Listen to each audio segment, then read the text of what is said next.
कैसा हिजाब किस काम का, जब आपने अपने भाई को भाई ने कहने देने का आप हक नहीं देते हैं हमें। भाई से भी एक बहन अपने घर में सुरक्षित नहीं है, इससे बड़ी क्रूएल्टी क्या हो सकती है अंबर?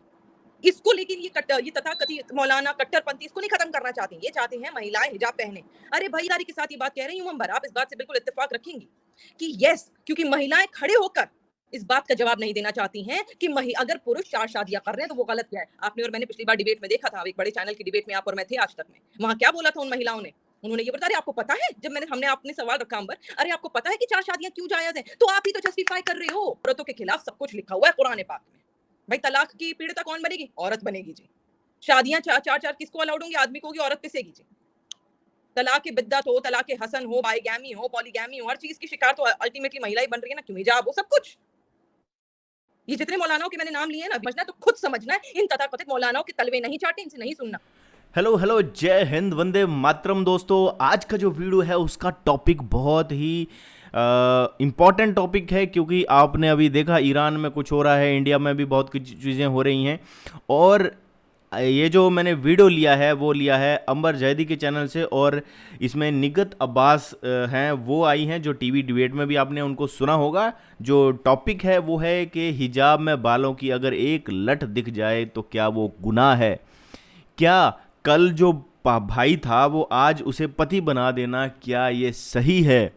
ये अगर आपको बातें जाननी हैं तो आपको ये डिबेट ज़रूर सुननी पड़ेगी। मैं बिना कुछ देर की हुई इस डिबेट को चलाता हूँ, आप ज़रूर सुनिएगा। मैं अपने रिएक्शन दूंगा लास्ट में।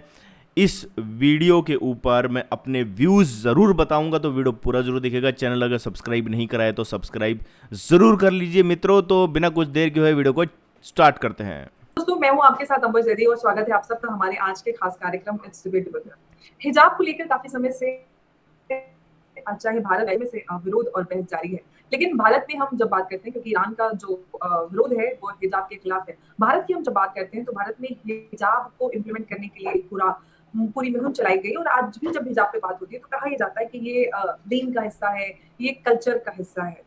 लेकिन कल्चर की अगर बात आती है तो भारत का अपना जो कल्चर है वो 10,000 साल से भी ज्यादा पुराना है। तो फिर हिजाब जैसी चीजों को, जो कि अरेबिक कल्चर का हिस्सा, उनको मुसलमान महिलाओं पर क्यों थोपा जाता है, इसी पर आज हम चर्चा करेंगे। मेरे साथ जुड़ी है निगत अब्बास, जो कि बहुत ही जबरदस्त वक्ता है, धुआंधार एकदम। जब भी डिबेट्स में होती है एकदम विरोधियों की बोलती बंद कर देती है। निगत, बहुत बहुत स्वागत है आपका।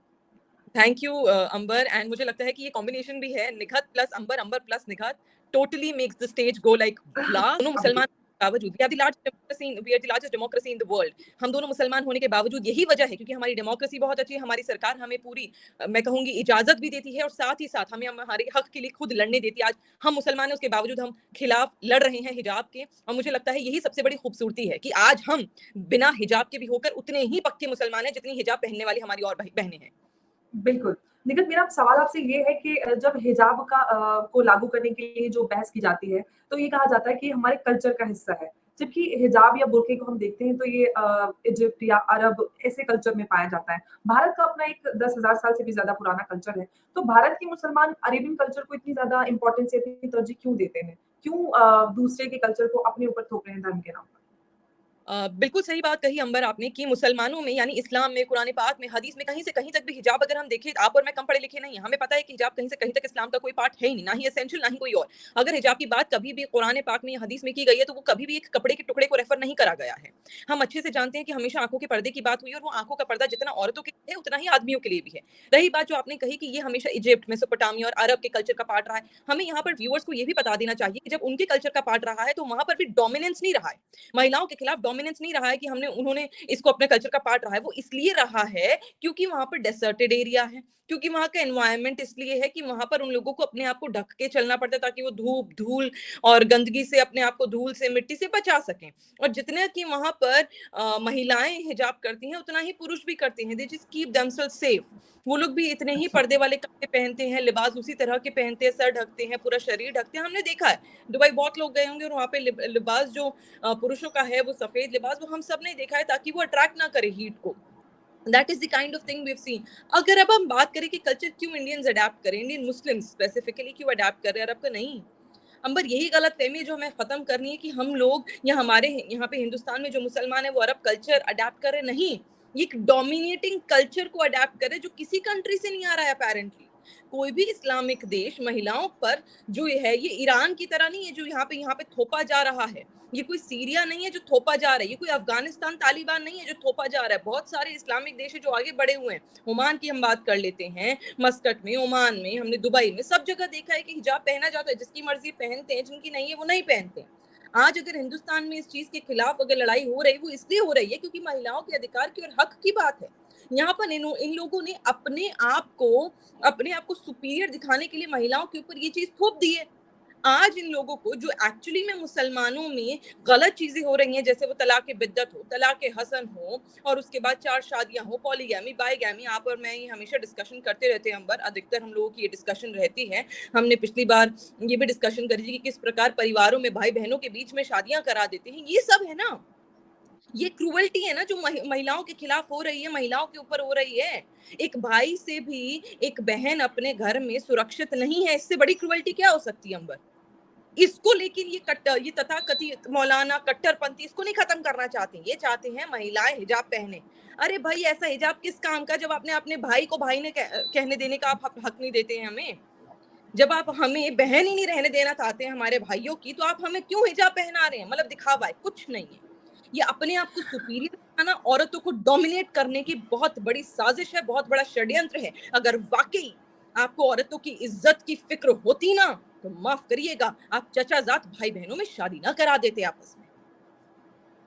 बिल्कुल आपने सही कहा। एक और बड़ी बात कही जाती है, जब भी कुछ लोग बड़ा ही अलग सा तर्क देते हैं हिजाब को लेकर के, वो कहते हैं कि हिजाब ठीक नहीं, महिलाओं पे थोपा नहीं जाना चाहिए, लेकिन क्योंकि जो मुस्लिम महिलाएं हैं उनका लिटरेसी रेट बहुत ज्यादा डाउन है, तो उनको जाने दो, पढ़ने दो, हिजाब में जाने दो, फिर पढ़ लिख जाएंगी तो खुद समझ जाएंगी, तो खुद हिजाब और बुर्के को त्याग देंगे। लेकिन बात एक ही आती है कि जब हम पहले ही अपनी एक धार्मिक पहचान अलग बना लेते हैं, हम जो बाकी की 80% आबादी है उससे अलग हो जाते हैं, अलग दिखते हैं, तो ऐसे में आगे बढ़ने के लिए खुद को अलग-थलग कर लेना, ये चाहे एजुकेशन हो या किसी कोई भी फील्ड है या समाज से जुड़ना हो, उसमें आपको नहीं लगता कि पहले ही अलगाववाद पैदा कर देता है और ऐसे में इस तरह की बातें कितनी रेलेवेंट रह जाती हैं? बिल्कुल, एब्सोल्युटली अंबर, आपकी बिल्कुल बात सही है और यही बात मैं कहना चाहती थी जब मैं यहाँ पर बात कर रही हूँ सुपीरियॉरिटी की, जब मैं यहाँ पर बात कर रही हूँ डोमिनेटिंग नेचर की, ये कहीं न कहीं इसमें दिक्कत क्या हो रही है कि ये कुछ लोग हैं मुट्ठी भर, मैं नहीं कह रही कि इस्लाम में सभी तरह के लोग, ऐसे आपके भी भाई बंधु हैं, मेरे भी भाई बंधु हैं, पिता हैं, जो इस तरह की चीज़ों में बिल्कुल भरोसा नहीं करते, व्हिच इज़ व्हाई हम लोग आज यहाँ पर डिस्कशन भी कर रहे हैं हिजाब के खिलाफ, बाल खुले कर बैठे भी हैं और कपड़े भी अपनी मर्ज़ी के पहनते हैं, हमारे ऊपर किसी ने कुछ थोपा नहीं किया। उस फैमिली से आते हैं जहां पर हमारे परिवार हिजाब पहने तो भी सपोर्ट करेंगे, नहीं पहनेंगे तो भी उतनी ही इज्जत करेंगे जितने की बाकियों की। तो जब मैं यहाँ डोमिनेटिंग और सुपीरियर जो लोग हैं, जो आदमी जो बनना चाहते हैं, उनकी जब मैं यहाँ पे चर्चा कर रही हूँ, तो ये बहुत बड़ा एग्जाम्पल है कि ये वो लोग हैं जो एक औरत से, एक महिला से ऑर्डर्स नहीं ले सकते। अगर आप और मैं, ये कोई और मुसलमान महिला एक अच्छे पद पर पहुंच जाएगी और एक मुसलमान व्यक्ति, आदमी उससे नीचे पद पर होगा, तो उनको शर्म आएगी कि हम एक महिला से, एक मुसलमान औरत से, एक हिजाब वाली से या बिना हिजाब वाली से कैसे ऑर्डर ले ले, उसको कैसे मैडम बोल ले, उसको कैसे मैम कह के रेफर कर रहे हैं, उसे कैसे आओ भगत करे, उसको अपना कैसे बॉस बनने दे। उस चीज से ये लोग डरते हैं क्योंकि इन लोगों ने शुरू से उसी तरह की चीज देखी। और मैं खुले तौर पर इस बात को रखना चाहती हूँ, और Amber, again you will agree with me और व्यूअर्स भी अग्री करेंगे कि हमने देखा है कि आदमी तो ऐसे हैं ही, साथ ही साथ मुसलमानों में महिलाएं भी ऐसी हैं। जो एक पुरानी कहावत है, बड़े बुजुर्ग कहकर गए थे कि औरत औरत की दुश्मन है, वो है। और बड़ी बड़ी मैं जिम्मेदारी के साथ ये बात कह रही हूँ अंबर, आप इस बात से बिल्कुल इत्तेफाक रखेंगी कि यस, क्योंकि महिलाएं खड़े होकर इस बात का जवाब नहीं देना चाहती हैं कि अगर पुरुष 4 शादियां कर रहे हैं तो वो गलत क्या है। आपने और मैंने पिछली बार डिबेट में देखा था, एक बड़े चैनल की डिबेट में आप और मैं थे आज तक में, वहां क्या बोला था उन महिलाओं ने? उन्होंने ये बोला, अरे आपको पता है, जब हमने आपने सवाल रखा अंबर, अरे आपको पता है कि 4 शादियां क्यों जायज है? तो आप ही तो जस्टिफाई कर रहे हो। जब आप जस्टिफाई कर दोगे तो जाहिर सी बात है ना, आपका बेटा 4 शादियां करेगा और आप बोलते कि हाँ बेटा मैं समझ रही हूँ तेरी बात, तुझे इसमें अच्छा लग रहा है, चल तेरी दूसरी शादी करा देते हैं। Wow, that is the problem. It is not about main. बेचारे आदमी तो बदनाम है न, जब कितने आदमी मुखालिफत करना चाहते हैं, पर क्या करें, बीवी अपनी बहुओं को जीने नहीं दे रही, अपनी बेटियों को जीने नहीं दे रही है। वो चाहती हैं कि उनके बेटे दूसरी बहुएं लाएं, वो चाहती हैं कि उनकी बहुएं हिजाब में रहे, वो चाहे कैसे भी रहे। प्रॉब्लम औरतों में भी उतनी ही है। आज अगर एक आदमी बिल्कुल। मुसलमान औरतें सपोर्ट करना चाहता है तो मुसलमान औरत नहीं सपोर्ट करना देना चाहती है। प्रॉब्लम औरतों में भी है। बिल्कुल, आपने सही कहा। सबसे बड़ा जो यहाँ पर एक बड़ा सवाल निकल कर आता है, चाहे कोई भी इस तरह का मसला हो, चाहे हम ट्रिपल तलाक की बात करें, पर्दे की बात हो, हिजाब की बात हो, महिलाएँ खुद अपने ऊपर हो रही क्रूरता को जस्टिफाई करती हैं और उनको ये समझ में नहीं आता। लेकिन अफ़सोस की बात ये है कि ये सारी चीज़ें धर्म के नाम पर, दीन के नाम पर की जाती हैं। लेकिन भारत में अगर हम अभी जैसे ईरान में चल रहा है, हिजाब के खिलाफ एक आंदोलन चल रहा है। अगर हम भारत की बात करें, क्योंकि भारत में जो मुस्लिम महिलाएं हैं उनको इक्वल राइट्स नहीं है, चाहे हम क्योंकि हम लोगों की यूनिफॉर्म सिविल कोड की पिटीशन भी है, उसी को लेकर आपकी भी और मेरी भी है। तो सवाल करेक्ट। यही है कि मुस्लिम महिलाओं को उनकी अभी तक बराबरी के अधिकार नहीं मिले हैं। आपको नहीं लगता कि हमें किसी तरह की मुहिम, एक जागरूकता की जरूरत है कि ताकि मुस्लिम महिलाएं अपने अधिकारों को समझ सकें या उनके साथ जो ज्यादती हो रही है धर्म के नाम पर उसको समझ सकें? बिल्कुल आप सही कह रही हैं अंबर। ये बहुत ज़रूरी है कि औरत को खुद जागरूक होना पड़ेगा। हाई टाइम कि आप पुरुषों को बोले कि हमारे लिए बात करो। बुजुर्ग औरतों को बोले कि आप हमारे लिए बात करो, क्योंकि वो तो अल्टीमेटली पुराने ज़माने की है ना। उन्हें तो वही चाहिए कि जी पर्दा करो, जी दस्ताने पहनो, जी आँखें मत दिखाओ, जी आँखों में भी जाली डालो, तुम चाहे गर्मी में मर जाओ। पर तुम्हें काला कपड़ा नहीं उतारना, क्योंकि वो बुर्का है। खैर, बहुत ज़रूरी है आपकी तरह, मेरी तरह और भी हमारी मुसलमान बहनें, मैं तो कह रही हूँ जो हिजाब पहनती हैं, वो भी उनके लिए लड़ाई करें कि अगर किसी को नहीं पहनना तो भाई उन्हें बख्श दो। जैसे हम यहाँ लड़ाई कर रहे हैं अंबर। अगर आज हमारे सामने कोई मुसलमान महिला हिजाब पहनकर बैठी है तो मेरे लिए वो इज्जत कम थोड़ी ना हो जाएगी। जितनी इज्जत मेरे लिए मेरे दिल में अंबर के लिए है, अपने खुद के लिए, उतनी इज्जत उसके लिए जो हिजाब पहन रही है। ये अब खुद की लड़ाई है। लेकिन हमने देखा है कि ऊपर ऊपर तो हमारी हिजाब वाली बहनें हमें सपोर्ट कर देती हैं, अंदर से हमें गालियां देती हैं। खड़े होकर उनके सामने मौलाना भाई हमें गालियां दे देते हैं, हमें हमारे व्यवहार के ऊपर सवाल कर देते हैं, लेकिन वो सुनती रहती हैं। और अगर उनके खिलाफ कुछ बोल दिया जाए, और जबकि हम नहीं बोल रहे, हमने तो देखा है ना, इतना latest example. The problem is that is what I am saying कि अब महिलाओं को अपने लिए खुद लड़ना पड़ेगा, और लड़ रही हैं। मैं यहाँ पे पॉलिटिकल बात नहीं करना चाहती थी, बट सच्चाई है, क्योंकि हिंदुस्तान की बात हो रही है, महिलाओं के हक की बात हो रही है, तो हमने देखा, ये सर्वे कह रहा है, मैं नहीं कह रही हूँ। मैं भारतीय जनता पार्टी से आती हूँ, ये दुनिया जानती है। इसका मतलब ये नहीं कि मैं यहाँ पे आके मैं गलत जस्टिफिकेशन दूंगी, मैं एक सही जस्टिफिकेशन दूंगी। आपको लगे कि मैं भाजपा की हूं तो मैं भाजपा की जस्टिफिकेशन नहीं, सही बात बताऊंगी। सर्वे के ऑन रिकॉर्ड है। 2019 के लोकसभा चुनाव में उत्तर प्रदेश से क्यों मुसलमानों के वोट बढ़ गए थे, महिलाओं के क्यों मुसलमानों के वोट भारतीय जनता पार्टी के लिए बढ़े थे? इसलिए बढ़े थे ना, क्योंकि जो आपने क्रुअल्टी कर रखी थी तलाक की, उससे बच गई थी महिलाएं। क्यों? मोदी जी की वजह से। क्यों? योगी जी की वजह से। क्यों? अमित शाह जी की वजह से। क्यों नहीं बढ़ेंगी? बढ़ेंगे वोट। इस बार भी उत्तर प्रदेश के विधानसभा चुनाव में इतिहास गवा रहा है, मुसलमानों के वोट के बगैर कोई सरकार नहीं बनी है। तो योगी जी अगर सरकार में आए हैं, वापस दोबारा मुख्यमंत्री बने हैं, तो इसीलिए बने क्योंकि मुसलमानों ने समर्थन किया है। महिलाओं ने बोला किसी और को वोटर, घर वहां पे जाके बटन कमल का दबाई। आप भी जानते हैं, मैं भी जानती हूँ, बंद कमरों में बहुत बातें होती हैं। और कितने पुरुष भी हैं जो भाजपा का बटन दबा कर आए। और आज मैं चैलेंज करती हूँ अंबर जी, सिवाय इस लाइन के बोलने की, मुसलमान सुरक्षित नहीं है भारतीय जनता पार्टी की सरकार में, जस्टिफिकेशन कोई नहीं दे पाता कि क्यों सुरक्षित नहीं है। और हमसे पूछिए क्यों सुरक्षित है, हम आपको जस्टिफिकेशन देंगे। आइए करते हैं डिबेट। आएंगे नहीं पैनल पे? बुलाइए अंबर किसी दिन, आप, मैं और वो किसी और दिन फिर बैठेंगे। किसी कट्टरपंथी रशीदी साहब को बुला लीजिएगा, चैनल पर बैठ के बोल देते हैं कि मैं आपको जानता नहीं हूँ, मैं आपको सोचता नहीं हूँ, आपके बारे में पता नहीं है, व्हाट्सएप रोज करते हैं। आपको भी, मुझे भी दिखाया भी था हमने एक दूसरे को। तो ये वो लोग हैं, ये वो लोग हैं जो बेवकूफ हैं और बेवकूफ बनाते हैं। और बड़े जिम्मेदारी के साथ में कह रही हूँ, किस दिन चर्चा करते हैं इनसे, एक ही कीर्तन गाएंगे, मुसलमान भाजपा की सरकार में सुरक्षित नहीं है। कारण बताओ ना, सुरक्षित क्यों नहीं है? और सुरक्षित नहीं है तो क्यों लेते हो सब्सिडी? क्यों बेच रहे हो अपनी बच्चियों को सब्सिडी और स्कॉलरशिप के द्वारा, जो भारतीय जनता पार्टी की सरकार ने दी है आपको, जो मोदी जी की सरकार ने दी है आपको? उसको भी छोड़ देते ना, होते अगर एक्चुअली बिल्कुल। सुरक्षित उनकी राजनीति नहीं है, जब तक करते आए थे वो वोट बैंक की बिल्कुल राजनीति। और बिल्कुल अंबर। जी, बिल्कुल। लेकिन एक बात ये है कि जिस तरह से बदलाव आ रहा है मुसलमान समाज में, हम देख रहे हैं कि जो कुरीतियाँ हैं या फिर एजुकेशन या और जो अन्य मुद्दे हैं, उन पर काफ़ी बदलाव आ रहा है। उसी के साथ-साथ ये जो कल्चरल इन्वेजन जो है ये बढ़ा है, जो कि मुझे लगता है कि भारत जैसे देश के लिए, जिसका एक सांस्कृतिक अपना एक बहुत बड़ा इतिहास है, काफ़ी पुराना, हज़ारों साल पुराना। तो उस साजिश को हम किस तरह रोक सकते हैं? मुझे लगता है मुसलमानों की तरफ से ज़्यादा इस पे बात होने की ज़रूरत है। हम चादर ओढ़ सकते हैं, भारतीय बहुत सारे परिधान हैं इस तरह के, जिससे आप मॉडेस्टी के साथ आप कैरी कर सकते हैं, लेकिन अरेबिक कल्चर को इतनी ज्यादा इंपॉर्टेंस या इतना बढ़ावा क्यों देना? बस आपने कहा कैसे रोक सकते हैं? खुद के बनाए कानूनों पे मत चलिए, खुदा के बनाए कानूनों पर चलिए, आप छोड़ देंगे ये सब। एक बार कुरान शरीफ ढंग से पढ़िए तो। क्यों मौलानाओं के पास जाना पड़ रहा है? आपको हिंदी नहीं आती है, उर्दू नहीं आती, चलिए नहीं आती उर्दू, हिंदी में पढ़ लीजिए। हिंदी नहीं आती, अंग्रेजी में पढ़ लीजिए। अगर कुछ नहीं आते, घर में कोई तो व्यक्ति होगा जो आपको समझा देगा। मौलानाओं के पास मत जाओ, अपने घर में किसी से समझ लो कुरान में क्या लिखा है, वो बता देगा कि कोई ऐसी चीज उसमें नहीं लिखी जो मुसलमान औरतों के खिलाफ है। मतलब इन्होंने तो ये शोकेस कर दिया है कि मुसलमान औरतों के खिलाफ सब कुछ लिखा हुआ है कुरान पाक में। भाई तलाक की पीड़िता कौन बनेगी? औरत बनेगी जी। शादियां चार किसको अलाउड होंगी? आदमी को होगी, औरत पिसेगी जी। तलाक बिद्दत हो, तलाक हसन हो, बाईगैमी हो, पॉलीगैमी हो, हर चीज की शिकार तो अल्टीमेटली महिला ही बन रही है ना। क्यों? हिजाब हो, सब कुछ। ये जितने मौलानाओं के मैंने नाम लिए हैं ना अभी, रशीदी, आप देखो, क्योंकि इन्होंने पब्लिक फिगर हैं और इन्होंने पब्लिकली साझा करी है ये इन्फॉर्मेशन, इसलिए मैं बता रही हूँ।